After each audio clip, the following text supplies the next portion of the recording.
Good evening. आज 20 जुलाई और हम लोग क्लास 7 का हिस्ट्री का सेकंड पार्ट देख रहे हैं। एक्चुअली कल हमने फर्स्ट पार्ट पढ़ा था, थोड़ा आपका बेसिक कॉन्सेप्ट हुआ होगा क्लियर। आज हम लोग इसके आगे का ये चैप्टर देखते हैं। मेरे पास पता नहीं कौन से, मतलब जहाँ मैं पढ़ाता था वहाँ की एक्चुअली बुक है, कौन से स्कूल की नहीं, लेकिन मैं चलता हूँ आपको दिल्ली अंपायर के बारे में, दिल्ली किंगडम के बारे में बता रहा था। तो हम लोग कुतुबुद्दीन ऐबक का हमने कल देखा था। आज हम लोग कहाँ से, कुतुबुद्दीन ऐबक का 4 चीज़ मैंने आपको बताया था। 1206 में ये राजा बने, 1210 तक रहे। सेकंड पॉइंट क्या थी इनके, कि इन्हें लाख बख्श भी बोला जाता था। कुतुब मीनार का निर्माण इन्होंने शुरू करवाया था, और साथ में 2.5 दिन का झोपड़ा, 2.5 दिन का झोपड़ा बोलते हैं, जो कि अजमेर में है, इसको इन्होंने स्टार्ट करवाया था। इनको लाख बख्श इसलिए बोला जाता था क्योंकि ये लाखों बख्श देते थे। बख्श मतलब माफ कर देते थे, बहुत दयालु में से थे। अब इनके पास इनका बेटा नहीं था, इसलिए इनका क्या हुआ कि दामाद इनका बना। ठीक है, इसे हम लोग बोलते हैं कि रियल फाउंडर है किनका, तो दिल्ली सल्तनत का। ये भी एक गुलाम था, और इसने भी क्या किया, हेरिडिटरी क्लेम किया थ्रोन को, मतलब राजगद्दी को, कि मैं बनूंगा राजा। अलग बात है कि हाई तुर्किश नॉवल जो दरबारी थे वो पसंद नहीं कर रहे थे। दरबारियों को लगता था कि गुलाम क्यों राजा बनेगा, कुतुबुद्दीन ऐबक को लेके भी और इसको लेके भी। लेकिन इसने क्या किया कि राजपूत को हराया। साथ में क्या हुआ कि जो नॉवल्स जो दरबारी विद्रोह कर रहे थे उनको हराया। इल्तुतमिश बहुत चतुर था। इसने क्या किया, तुर्किश के कुछ नॉवल्स को मतलब सेटिस्फाई करने के लिए, सेटिस्फाई करना मतलब समझो कि उनको खुश करने के लिए कुछ एरिया इन्होंने जागीरे में दे दी कि ये एरिया रहा, आप इसके जामीनदार हो, आप यहाँ शासन करो, कुछ पैसा आप भी मुझे दे देना। वो दरबारी भी खुश हो गए, अरे मुझे भी तो राजा मुझे एक एरिया का बना रहा है, ये कम बात थोड़ी है। तो वो बहुत हैप्पी हो गया। इसने राजपूतों को हराया, कुछ को हराया, और कुछ को इसने क्या किया कि एरिया दोस्ती का हाथ बटा लिया। अब भारत में राजपूत उसमें ज्यादा ताकतवर थे, और बाहर जो मोहम्मद गोरी के दरबारी थे वो थे। मोहम्मद गोरी के दरबारियों को इसने क्या किया, एरिया दे दिया, और राजपूतों के साथ कुछ के साथ लड़ाई किया, कुछ को मित्रता का व्यवहार किया। उसी जमाने में चंगेज खान का हमला होता था। कहां पे, तो भारत के उत्तरी हिस्से में। चंगेज खान, आपको शायद ध्यान हो, सबसे खतरनाक मंगोल रूलर, नहीं ध्यान तो जान लो। उस समय ये दुनिया का 6% आबादी खत्म कर दिया था, मार के। मंगोलिया का था, पूरे चाइना पे कब्जा करने के साथ इस साइड के हिस्से को जहां जाता था लूटता रहता था, लेकिन कभी भारत के अंदर तक नहीं पहुंच पाया। वो सिर्फ अफगानिस्तान के एरिया तक ही रह गया, या जो आजकल पाकिस्तान का अंतिम बाउंड्री है पेशावर वगैरह, उधर ही रह गया, लेकिन हमारे एरिया तक नहीं आ पाया, क्योंकि उस जमाने में कुछ रूलर्स हमारे बड़े अच्छे थे। तो चंगेज खान को इसने मतलब बाहर किया, रोके रखा। पूर्वी साइड में बिहार बंगाल तक इन्होंने कंट्रोल किया, और साउथ में नर्मदा नदी मतलब मध्य प्रदेश के बीच के भाग तक इसने कब्जा किया। कहाँ, ये दिल्ली पे आया था, इसने इन एरिया तक को जीतना स्टार्ट कर दिया। इल्तुतमिश एक महान रूलर कहलाता है, एक ये आर्किटेक्चर कला वगैरह को भी पसंद करने वाला राजा था। इसने कुतुब मीनार जो बचा हुआ काम था उसको पूरा करवाया, और साथ में इसने क्या किया, मस्जिद बनवाया बदायूं में, और एक बहुत अच्छा मकबरा बनवाया रेड सैंडस्टोन का, पूरे लाल जो बलुआही पत्थर होता है उसका। कहाँ पे, दिल्ली में। इसके बाद मैंने आपको बताया कि इसका बेटा थोड़े टाइम के लिए 6 महीने के लिए आया, लेकिन उसे हटा के इसकी बेटी को बनाया गया, क्या चीज, राजा बनाया गया, रजिया सुल्ताना, फर्स्ट और लास्ट। 3.5 साल इन्होंने राज किया।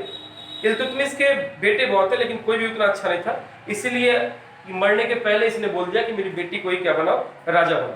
लेकिन दरबारियों को पसंद नहीं था। दरबारियों को लगा महिला तो हमारे यहाँ बस लोअर में रहती है, और मुस्लिम की महिलाओं का क्या स्थिति था, पर्दा सिस्टम में उनको रखा जाता था पहले, अब ना बहुत सारी आगे बढ़ गई, तो महिला एक बढ़ेगी और वो ऑर्डर देगी और हम मानेंगे, ये उनको पसंद नहीं था। इसलिए उन्होंने क्या किया, रुकनुद्दीन फिरोज शाह जो इल्तुतमिश का बेटा था उसको बनाया उन्होंने, लेकिन वो अयोग्य था, कॉम्पिटेंट नहीं था, बहुत अच्छे से चला नहीं पाता था। तो इसीलिए फिर क्या हुआ कि रजिया सुल्ताना लोगों का एक तरह से उसने क्या किया, मतलब ताकत, लोगों का विश्वास जीत लिया, और लोग उसके पक्ष में आ गए, और उससे क्या किया गया, दिल्ली का राजा बनाया गया। ये एक अच्छी करेजियस लेडी थी, मर्दों के जैसा ये कपड़े पहनती थी, घोड़े को दौड़ाती थी, लड़ाई में सबसे आगे ये लड़ती थी। मर्दों के टाइप का, सेना पीछे होगी लेकिन राजा आगे लड़ेगा। साथ में ये एक बहुत लॉयल और एक तरह से आप बोलो कि कॉम्पिटिटिव योग्य थी। लेकिन दरबारियों ने ही षड्यंत्र करके इसको 1240 में क्या किया, मरवा दिया। महिलाओं का बात मानना उनको पसंद नहीं था। फिर 1240 के बाद क्या हुआ कि नसरुद्दीन मोहम्मद, ऐसे तो इल्तुतमिश का बेटा पहले 1246 से 66 तक रहा, लेकिन वो क्या चीज था, एक तरह का प्यादा था, पपेट था, जो उसको दरबारी बोलते थे वही करता था। अपना बुद्धि उसके पास नहीं था, अपनी कोई भी वैसी ताकत वगैरह नहीं थी, सिर्फ राजा बने रहना था, इसलिए दरबारियों का कहना मानता था। इन्हीं सब के बीच में क्या हुआ कि एक दरबारी बहुत बेटर बन के आया। वो कौन था, गयासुद्दीन बलबन, बहुत सीरियस आदमी, इसके दरबार में कोई हंस भी नहीं सकता, ठीक है, वो स्थिति थी। 1266 से लेकर 1286 तक ये सबसे पावरफुल था इस गुलाम वंशज का। मैंने आपको बोला जो सबसे पावरफुल रूलर होगा उसका याद करेंगे, जो पहला होगा उसका याद करेंगे। और जैसे एक रजिया सुल्तान आ गई मान, अब अंतिम का सिर्फ नाम याद करो, बाकी उसका कोई कुछ काम तो है ही नहीं, वरना वो अंतिम होता ही नहीं। अगर उसका काम कुछ होता तो अंतिम क्यों होता, वो तो और आगे लेके जाता। तो हम लोग देखें, इसका भी पॉलिसी था blood and iron, blood and iron policy. मतलब क्या चीज, अब इल्तुतमिश ने क्या किया था ना, 40 दरबारियों का एक ग्रुप बनाया था, चालीसा, जहां पे दरबारी थे उनको एरिया मिला था, वो सब के सब खुश थे बाद में। लेकिन बलबन ने आते ही उस 40 दरबारियों को पहले हटा दिया, आपको कोई काम नहीं है, कुछ को मरवाया, कुछ को भगाया, कुछ को कुछ। और इसका पॉलिसी था ब्लड एंड आयरन, या तो मेरे में मिल जाए या खून का नदी बहा देंगे। यही पॉलिसी बाद में जर्मनी का एक आदमी ऑटो वन बिस्मार्क लेकर चला, जिसकी वजह से जर्मनी यूनाइटेड हुआ। और ऐसा ही पॉलिसी अपने इंडिया में था, ब्लड एंड आयरन का पॉलिसी सरदार वल्लभ भाई पटेल का आजादी के बाद, या तो मेरे में मिलो या सेना लेके घुस जाते थे। तभी जाके 562 ये राज्य कुछ तो प्यार से माने, मैक्सिमम प्यार से माने, कुछ थे वैसे लात वाले जिनको सेना लेके दौड़ाया, तभी जाके वो माने। In order to raise the prestige of royalty, he made his court both dignified and majestic. इसने क्या किया, अपने दरबार को अच्छा बनाने के लिए सजदा सिस्टम किया कि दरबारी आएंगे राजा के सामने सर झुका के सजदा करेंगे। ऐसे आता ना सॉन्ग वगैरह, सजदा तेरा, इस टाइप से, मतलब सैल्यूट करेंगे। बलबन 1286 में मर गया। इसके भी सक्सेसर वैसे कॉम्पिटेंट योग्य नहीं थे, और इसीलिए खिलजी दरबारी, जिसका नेम था जलाउद्दीन खिलजी, इसने क्या किया, इसके जो बाद वाले रूलर्स आए उनका मर्डर करके 1290 में उसने खिलजी डायनेस्टी बना दिया। तो आपने पढ़ा पीछे स्लेव डायनेस्टी, उनके बारे में एक बार फिर से स्टडी कर ले। 1206 में बनाया गुलाम वंश, क्योंकि गुलाम था कुतुबुद्दीन ऐबक, इसलिए इस वंश को गुलाम वंश बोला जाता है। 1206 में वो बना, 1210 में मर गया, लेकिन उसके दो काम थे, उनको लाख बख्श बोला जाता था, और साथ में कुतुब मीनार का निर्माण शुरू करवाया, और 2.5 दिन का झोपड़ा जिन्होंने में एक मस्जिद बनवाया। सेकंड आए उनके दामाद इल्तुतमिश, जिन्होंने क्या किया, दरबारी पहले खुश नहीं थे कि गुलाम क्यों राजा बनेगा, तो वो खुद भी, इल्तुतमिश भी गुलाम ही था, ठीक है। उसने, अलग बात है, उसकी बेटी की शादी किया कुतुबुद्दीन ऐबक की बेटी से। तो उसने क्या किया, सबसे पहला काम, दरबारियों को खुश करने के लिए अलग अलग टेरिटरी जागीर दे दिया कि तुम वहां के हो, कुछ टैक्स मुझे भी देना। और 40 तुर्किश जो दरबारी थे, टर्की से ये लोग भाग के आए थे, मतलब टर्की वाले बहुत ताकतवर थे ऑटोमन एम्पायर के, वहां से आप समझिए इसको। तो उन 40 को एरिया दिया, भारत में राजपूतों को हराया, कुछ राजपूतों के साथ दोस्ती की, और इसने क्या किया, कुतुब मीनार का जो काम था उसको पूरा करवाया। बाद में रुकनुद्दीन मोहम्मद, तो वो खैर बेकार का ही, उसको कुछ चर्चा ही नहीं कर।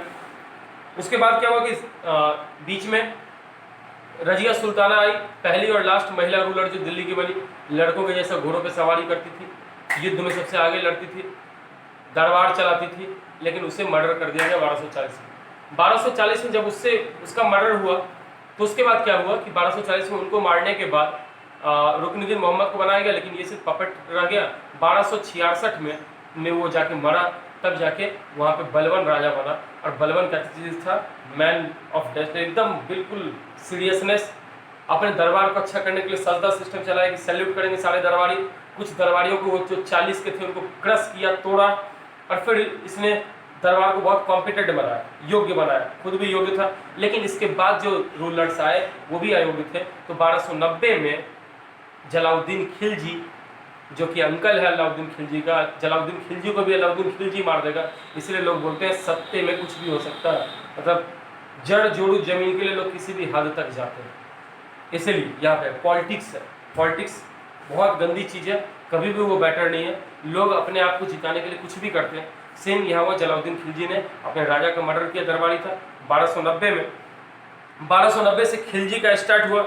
जलाउद्दीन खिलजी ऐसे तो ये फाउंडर था, ये जनरस था, अच्छा था, और इसीलिए इसने क्या किया, अपने भतीजे, भतीजे मतलब क्या चीज़ बोलते हैं, तो अलाउद्दीन खिलजी को अपनी बेटी से इसने शादी करवाया, क्योंकि मुस्लिम में ये चलता है भतीजे की शादी बस अपनी माँ का दूध जो पिया होगा उसको छोड़ के बाकी किसी से शादी कर सकते हैं, ठीक है। सगे भाई बहन में शादी नहीं होती, बाकी सब में मामा चाची ताऊ ताई सब वाले से होगी। तो इसने भतीजे से अपनी बेटी की शादी की। खुद भी इसने क्या किया, उलुग खान जो मंगोल का सरदार था उसकी बेटी से शादी किया, इसीलिए इसको उसका भी सपोर्ट मिला हुआ था। इसको मारा इसके ही भतीजे अली गुरसाब, जो बाद में अपना नाम क्या रख लिया, अलाउद्दीन खिलजी, और इसका एक सहयोगी था, नाम था मालिक कफूर। मालिक कफूर एक गुलाम बना है आगे जाके, अलाउद्दीन खिलजी का बहुत बड़ा सपोर्टर मालिक कफूर बोलेंगे इसका नाम हम लोग। और इसके लिए आप पद्मावत फिल्म देखिए, उसमें बताया गया स्टोरी। अलाउद्दीन खिलजी 1296 से 1316 ये ताकतवर राजा था, सबसे ताकतवर खिलजी डायनेस्टी का। इसने एरिया क्या, साउथ इंडिया तक पूरा कब्जा करना स्टार्ट कर दिया, महाराष्ट्र तक का। और इसका मेन साउथ में इसने भेजा मालिक कफूर को, गुजरात और उस एरिया को वो जीतते गए। अलाउद्दीन 1299 में क्या हुआ कि इतनी बड़ी आर्मी इसने बना लिया कि गुजरात के राजा कर्ण बघेला को हराया।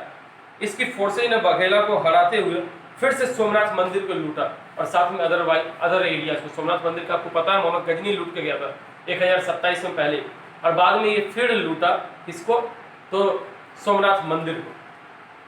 अलाउद्दीन खिलजी अपने साथ मालिक कफूर ले गया था, उसको 1000 दिनार में खरीदा था, और उसी को क्या किया, डेक्कन का मास्टर बना दिया कि जाओ तुम उधर पे कब्जा करो, एरिया बढ़ाओ। अलाउद्दीन खिलजी राजपूत स्टेट की ओर बढ़ा, और इसने रणथंबोर और चित्तौड़ की महारानी थी पद्मावती, उस एरिया को कब्जा किया, राजपूत के एरियाज में। मालवा को कब्जा किया, नॉर्दर्न पार्ट को किया। 1306 से 1311 तक में मालिक कफूर क्या किया, साउथ में यादव थे, यादव वंशज था, देवगिरी दौलताबाद महाराष्ट्र में, उनको मालिक कफूर ने हराया। काकत्यास थे वारंगल के, वारंगल कहाँ पे, आंध्रा में पड़ता है। एंड होयसाल थे द्वार समुद्र के, आंध्रा में। He also looted a wealth, ये बहुत सारा हाथी घोड़ा गुलाम ये सब कुछ लूटा। अलाउद्दीन खिलजी बहुत बड़ा एनेक्स तो नहीं किया अंपायर, लेकिन ये क्या हुआ कि बहुत सारे रूलर्स इसको सलाम करते थे, और इसने क्या किया कि धीरे धीरे एक टाइम के लिए साउथ इंडिया तमिलनाडु के एरिया तक कब्जा कर लिया, जितना अशोक के अंपायर में था, अशोका द ग्रेट, उनके समय में जितना क्षेत्र जीता हुआ था उतना क्षेत्र इसने अफगानिस्तान से लेके और इस एरिया तक इसने जीत लिया अलाउद्दीन खिलजी। अशोका के बाद यही रूलर बना, अशोका के बाद समुद्रगुप्त, और समुद्रगुप्त के बाद यही रूलर था जिसने क्या किया, इतना एरिया जीता था। अलाउद्दीन खिलजी मार्केट को कंट्रोल करने के लिए पॉलिसी लाया, इसने फिक्स किया सारी चीज़ों का रेट यही होगा, जो भी घोड़ा बिकेगा उसमें दाग लगा हुआ होगा, उसमें राजा का मोहर लगेगा, सील लगेगा। कैसे आजकल ISI मार्क, हॉल मार्क चलता है ये सब, वैसे आप देखते हो सामान पर लिखा हुआ ISI मार्क, मतलब सरकार से पास है। सारी चीज़ों का इसने रेट लिखा। अलाउद्दीन खिलजी ने क्या किया कि क्यों ना सोल्जर्स रखे, सोल्जर्स का मतलब इसने सस्ते दाम पे बहुत सारी आर्मी रखी। अलाउद्दीन जैसे ही मरा, लड़ाई शुरू हो गई कि कौन राजा बनेगा। Khusro Malik last ruler Khilji umpire का था, गवर्नर था। बाद में इसको क्या हुआ, इसको भी हराया मालिक कफूर ने। कुछ दिन के लिए मालिक कफूर आया, लेकिन फिर 1320 से 1414 तक का जो टाइम हम लोग बोलते हैं, बीच का टाइम, वो कौन आ गया, तुगलक डायनेस्टी आ गया। तो एक बार मैं जरा टाइमिंग देख लूँ। आज के लिए इतना इनफ है, मैं यहाँ पे छोड़ता हूँ। कल से तुगलक का, और तुगलक के बाद कल हम लोग लोधी का, दोनों का ही देखेंगे, ठीक है। कल ये हम लोग एंड ही कर देंगे चैप्टर। तो आज के लिए इतना, जय हिंद।